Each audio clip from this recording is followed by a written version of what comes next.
ലഡാക്ക് സംഘർഷത്തിൽ മജിസ്ട്രേറിയൽ അന്വേഷണം പ്രഖ്യാപിച്ച ലഡാക്ക് ഭരണകൂടം വെടിവെപ്പ് ഉൾപ്പെടെയുള്ള എല്ലാ കാര്യങ്ങളും പരിശോധിക്കും.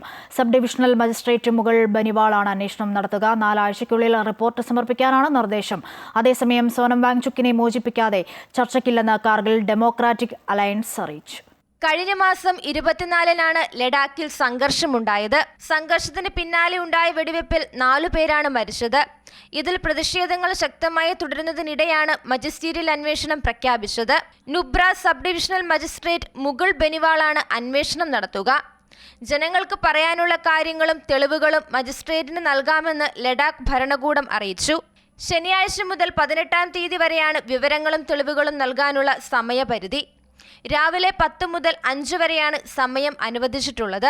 ജില്ലാ കളക്ടറുടെ ഓഫീസിലെത്തിയാണ് വിവരങ്ങൾ കൈമാറേണ്ടത്. 4 ആഴ്ച കൊണ്ട് അന്വേഷണം പൂർത്തിയാക്കി റിപ്പോർട്ട് സമർപ്പിക്കാനാണ് നിലവിൽ നൽകിയിരിക്കുന്ന നിർദ്ദേശം. സംഘർഷത്തിൽ ഹൈക്കോടതി, സുപ്രീം കോടതി ജഡ്ജിമാരുടെ നേതൃത്വത്തിൽ ജുഡീഷ്യൽ അന്വേഷണമാണ് സമരം നടത്തുന്ന സംഘടനകൾ ആവശ്യപ്പെട്ടിരുന്നത്. അതേസമയം സോനം വാങ്ചുക്കിനെ മോചിക്കാതെ ചർച്ചയില്ലെന്നാണ് കാർഗിൽ ഡെമോക്രാറ്റിക് അലയൻസ് വ്യക്തമാക്കുന്നത്. തിങ്കളാഴ്ചയാണ് കേന്ദ്ര സർക്കാർ ചർച്ച തീരുമാനിച്ചിരിക്കുന്നത്. ഇളവും മജിസ്റ്റീരിയൽ അന്വേഷണവും പ്രഖ്യാപിച്ച സാഹചര്യത്തിൽ സംഘടനകൾ ചർച്ചകൾക്ക് തയ്യാറാകുമെന്നാണ് കേന്ദ്ര സർക്കാർ പ്രതീക്ഷിക്കുന്നത്.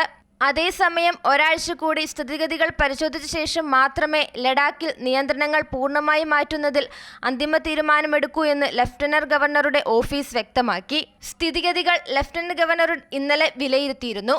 തിടുക്കപ്പെട്ട കൂടുതൽ ഇളവ് നൽകേണ്ട എന്നാണ് നിലവിലെ തീരുമാനം. അമൃത ന്യൂസ്, ന്യൂഡൽഹി.